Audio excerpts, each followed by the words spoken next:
lantaran lamun urang ibadah teu make ilmu acak-acakan. Lamun urang ibadah teu paham kanu diibadahan acak-acak. Wal amalul qalil yanfa'u ma'al ilmi billah. Amal nu saeutik pohara luar biasa manfaatna disertai nyaho ka Gusti Allah Subhanahu taala. Wal amalul katsir la yanfa'u ma'al jahli billah. Amal anu saadag-adag, amal anu sababaraha godag, godag. Loba-lobana tapi bodoh ka Allah teu manfaat saeutik-eutik aja. Teu puguh atuh ibadah bari teu nyaho ka Gusti Allah mah. Mun teu nyaho ka Gusti Allah engke ibadahna salat bae ngahareupna teu puguh. Babacaanana diganti ku make bahasa Indonesia bisi teu ngartieun meureun Allah teh. Pan bolon eta kos kitu teu ngarti ka Allah mah acak-acakan ibadah teh. Ditarjamah Fatihah teh dina salat teh geus teu kudu make Fatihah. Allahu akbar na ge urang bahasa Melayu mah Allah yang Maha Agung. Atuh bahasa Jawa mah meureunna Allah Maha. Terus kabeh ditu da gitu itu tengarti ka Allah mah kos kitu.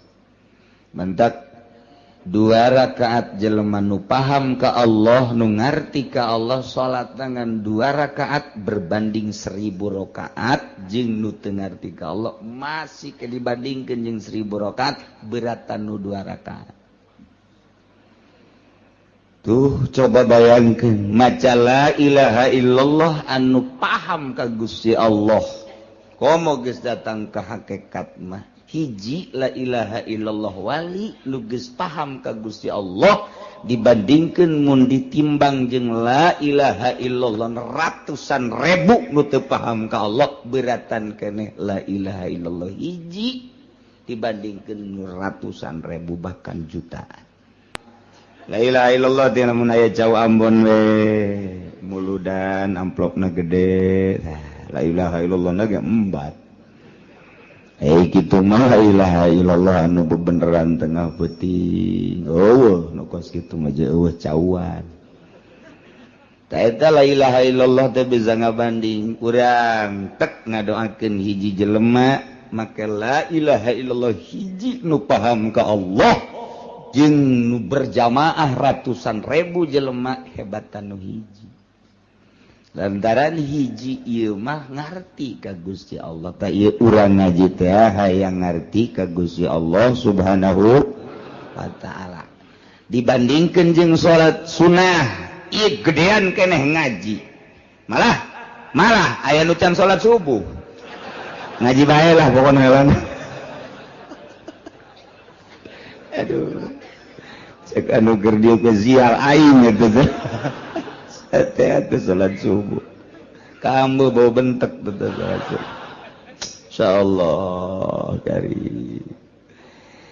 Tuh gitu. Jadi urang ieu per minggu na urang ngaji teh hayang wauh jeung Gusti Allah Subhanahu wa ta'ala. Bentukna engke mun geus wauh ka Allah moal hayang ngridit eta geus wauh ta ka Allah tah. Lamun nu ngridit can wauh ta ka Allah teh masih kena jauh jeung Gusti Allah. Jauh teh cenah pugu kiai na ge imam jauh tah maka jeung ruku. Mun ngridit keneh can wauh ka Allah. Lamun masih keneh beuki nonton TV eta ge can wauh ka Gusti Allah. Mangganing di imah TV ambalayah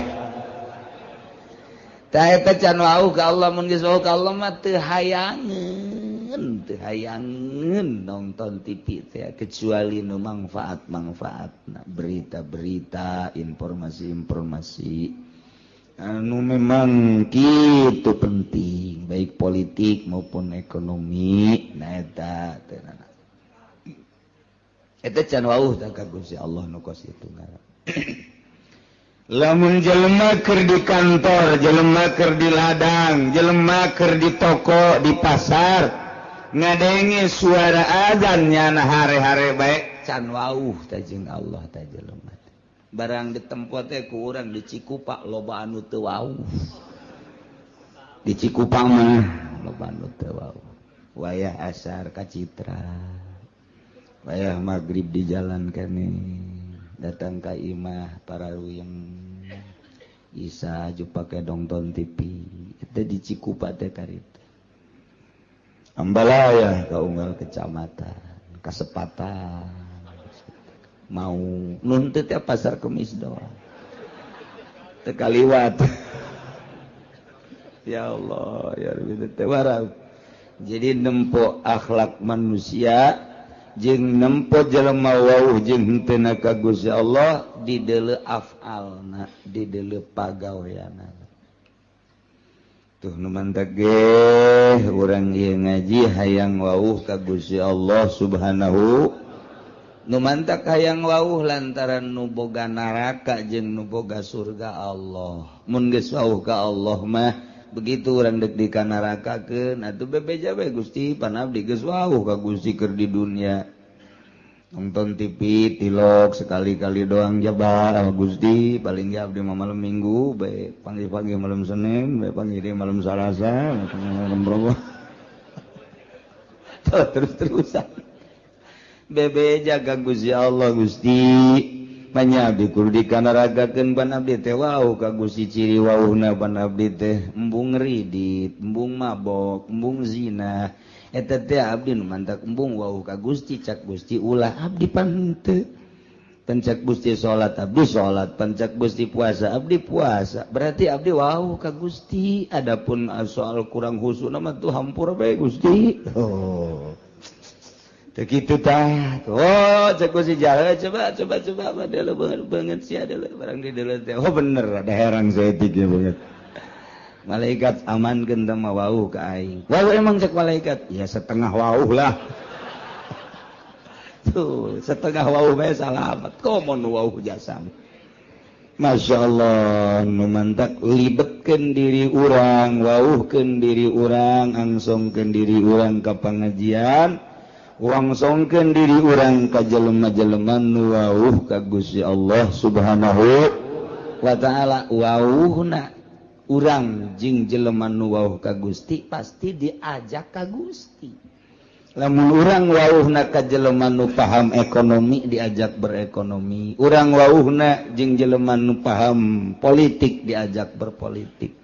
Urang wauhna jeung jelema jeung tukang ngabohong pasti urang milu bae tang ngabohong. Geus mun wauhna urang jeung jelema nu wauh ka Gusti Allah, nu paham ka Gusti Allah, pasti diajakna ka Gusti Allah Subhanahu wa taala. Wauhkeun diri urang ka Allah. Babari wauh ka Allah. Dia cek Kangjeng Nabi ti Gusti keneh man arafa nafsah arafa rabbah. Sajelema anu nyaho ka dirina bakal nyaho ka pangeran. Nyaho ka diri urang, urang nyaho ka pangeran. Saha diri urang teh makhluk, berarti nyaho pangeran teh khaliq. Saha diri urang mah butuh dahar, berarti khaliq mah teu butuh dahar. Sebab Allah mah mukhalafah lil hawadis, nyaho ka diri urang bakal nyaho ka Gusti Allah.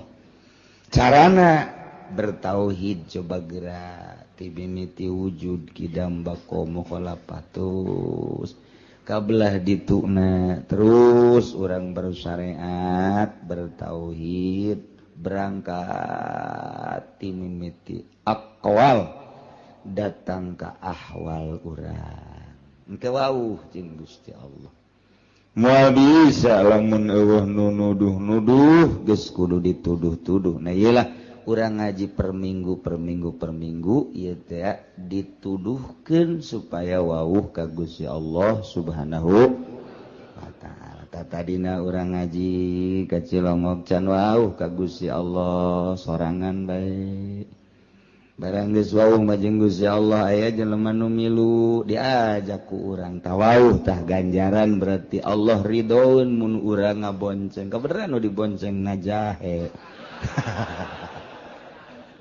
lain ridho menang godog dungdungan Masya Allah urang wae dulur nyegat teh diteureun babaturan nyegat teureun giliran bae bangsa konde lain urang deh diajak malah mah teu daekeun ge dipaksa doraka malulu ya Allah ya Rabbi wauhkeun diri urang ka Allah abeh manteng ibadah ka Gusti Allah mun geus manteng nikmat geura salat teh moal karasa moal karasa sodaqoh ge moal aya hook lantaran sodaqoh teh nu dideuleuna makna daripada sodaqoh urang mah hitung-hitungan boga duit 100.000 sodaqoh ka fakir miskin 10.000 masih dihitung-hitung keneh aduh kurang ya 90.000 jadi kurang 10.000 hese neanganana mangkaning eta urang mah pabelit jeung kos kitu bae tapi lamun tek mah ningali ganjaranana 10.000 dititipkeun berarti pake meuli sorga naon hartina duit 10.000 lamun dibandingkeun jeung sorga Allah tah lamun nu kadeuleuna sorga nu kadeuleuna bidadari tuh digerokeun deui pake mesin kadieu sia kunaon ye kabeh ye urang ngalahin kadieu sia kunaon 5.000 bae dicokot deui kombalian tah amoh sodako make kombali teh kira-kira ya can paham eta keur carita sodako boro-boro ka batur urang mah kapamajikan ge pelit jasa kapamajikan bae nu sagulung sagalang pelit keneh bae pelit jasa kapamajikan teh bebeja ka balanja malu nu kamari pan aya kombalina kamari iraha kamari sia nyokot oh sebenarnya 100.000 meureun paling ge dibalanjakeun 20.000 teh kombalina ka mana beuh ka geus sabaraha poe eta sabaraha poe tungtungna mah gara-gara balanja hakeuk kadenge kata tangga Masya Allah kudunya oke ka balanja tah ka balanja di tah balanja deui ka beuh lain ye Masya Allah taya urang belajar nu dideuleuna ulah terlalu duniawi tapi nu dideuleuna ukhrawi bakal harampang kabeh nikmat belajar kos kitu teh kudu belajar kudu belajar lah mun teu belajar mah tumal bisa naon kudu belajar ke geus belajar bisa geus bisa jadi ahli geus ahli mah nikmat ahli sedekah ahli ngaji ahli salat ahli mun geus dapat ahli mah nikmat